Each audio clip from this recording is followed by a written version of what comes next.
everyone, and welcome to the sixth ever episode of the Ecobitch Actress podcast. My name is Sadie C, and I'm your host. Let's welcome our co-host, Superman.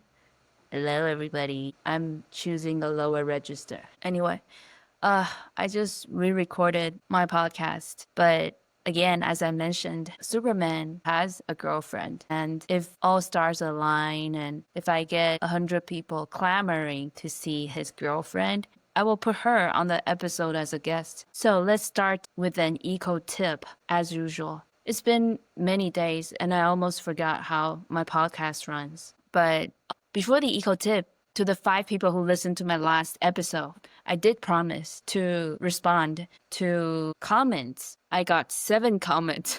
I put up a short clip of me talking about I hate cars idling, with the engine running when they're in the car and the car is not driving and the air is fine outside. Anyway, I put a very small clip of it on TikTok and I got 7 comments. I explained that it's the idling engine that I don't like. It's not that I hate cars with gas, but people just don't care. They don't read.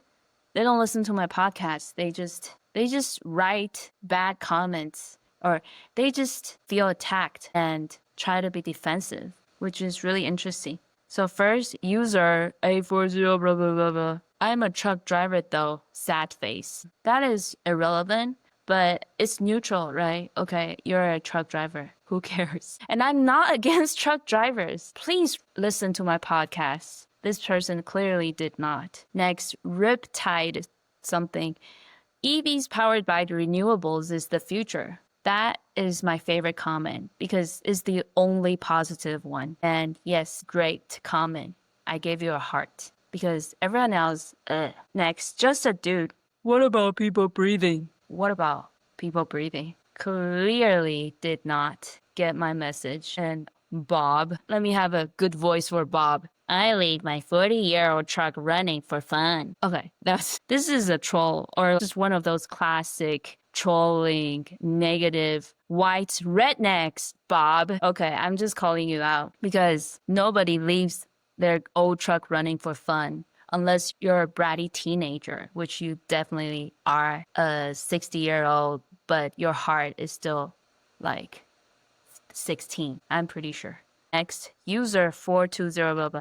I just realized people might just be using a pseudonym ID, and it's a whole essay. You're never going to get rid of carbon dioxide in our planet, blah blah. Why are you trying to starve trees and plants? Okay, I don't even need to read on. This dude clearly has to go back to his biology class. Yes, trees want carbon dioxide, but we are producing too much. Look at that Bob teenager dude leaving his 40-year-old truck running for fun. It's people like these that are producing too much carbon dioxide. I'm not saying you can't drive gas cars. I'm saying idling like unnecessary emissions and on a mass scale is heating up the planet and your ass this summer. Okay, next. Hey, Ray. Feel free to help me buy a new car. No, fuck off. Next. Kuya Buko. Let's see you try that in Arizona. For possibly a minority person name, you sound just like another white redneck person. Bye. Let's move on to our second segment, which is... Wait, I haven't done my eco tip yet. Today's eco tip is short and sweet, which is bring your water bottle. And it might actually save your life. I mean, it seems like a no-brainer. You know this since you were a child.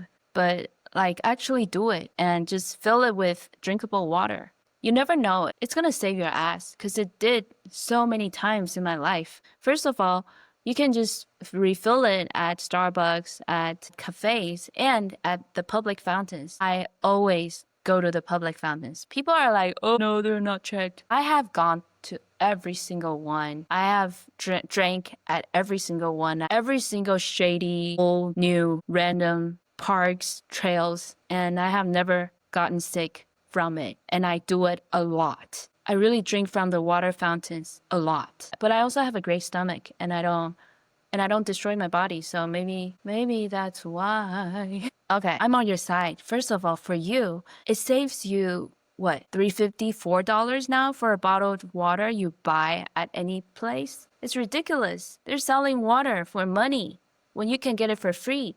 If you buy water, it usually comes in a plastic bottle, and there is microplastic in those water. I'm sorry to tell you the truth, but that's just the truth. And microplastics obviously are not great, and they accumulate in our bodies. So drink your own water. It's an easy way to not have microplastics. Or you can have a glass or a stainless steel water bottle. It's not that hard.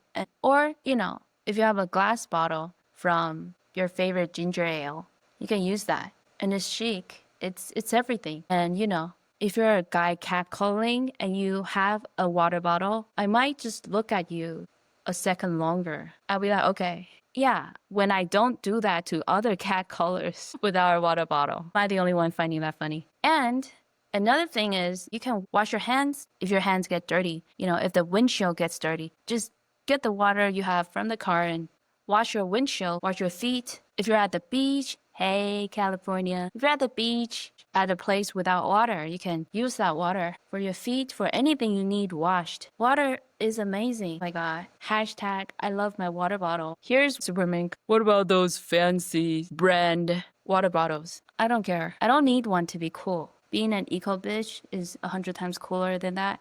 But if you need that for a prop, go ahead. At least you're not buying plastic water bottles. And are we done? Okay. Next is my exciting acting story. A page from my life as an actress in the past 6 years. Okay, today's story is about the first time ever I did stand-up. It was an accident, and you can never believe it, but it was at my acting class. So when I started in 2019, I was so green. I was like the fresh spring grass, and yeah, like all of you, know nothing about acting. At the end of the first acting class, all the new people go up and the teacher, Kelly, interviews us. I did a self-intro, and then I stupidly, unknowingly said that, oh, I'm glad it's an acting class. It's not like we have to do stand-up, because that's my biggest fear. I would never do stand-up. And then the whole class goes, ooh. And then Kelly gets so excited. She's like, wow, thanks for letting us know. Because later, I found out in our acting class, we face our fears. That's one of the mottos. So we will be doing the things that we fear the most. I mean, within a safe periphery, but we will. And on my first day, she's like, let's hear you do stand-up. But I did not watch stand-up at all. I knew nothing. It wasn't in my world. I don't know what stand-up was. So I said that. And Kelly's like, it's easy. Just start talking. I'm like, yeah, right. What the? So I just started mumbling. I was so scared. Remember, it's a bunch of actors and I didn't know anything. It was my first class. So I just started rambling. And I remember because I was writing my personal monologue about the time that I chose to be Mulan. Out of all the Disney princesses, I chose freaking Mulan to portray, and how that sucks. I need to be anything but Mulan. Break the chain. Break the stereotype. So I talked about that because I just wrote about it. And I mean, this is a room full of actors, so they could be faking it. But the whole house was laughing. And I wasn't doing stand-up. I was just speaking. After the story, I was like, did I just do stand-up? I don't even know. Why are you guys laughing? And Kelly was like, you're good. You should think about doing stand-up. Wow. That would be the very first time that someone told me to do stand-up. I mean, over the years, a lot more people told me to do stand-up. And it took me years to start doing stand-up, literally, because too many people tell me to do stand-up. So I was just like, fuck it, I'll try it. But that was the first. And I wasn't even doing stand-up, but I wasn't feeling any victory either. I was just still in shock that I was forced to do stand-up at an acting class. But then, I mean, if that was acting, they were just flipping and laughing. It was interesting. God knows I still ended up doing stand-up. What a life. How wonderful life is. You just don't know where you'll end up, because stand-up definitely wasn't in my life's plan for the longest time. So that has been my acting story. Thanks for tuning in. No more theater shows to promote, sadly, but I do have my stand-up show on July 13th, 2025 at Flappers. Link on my Instagram, Sadie C Official. Come check it out. Bye.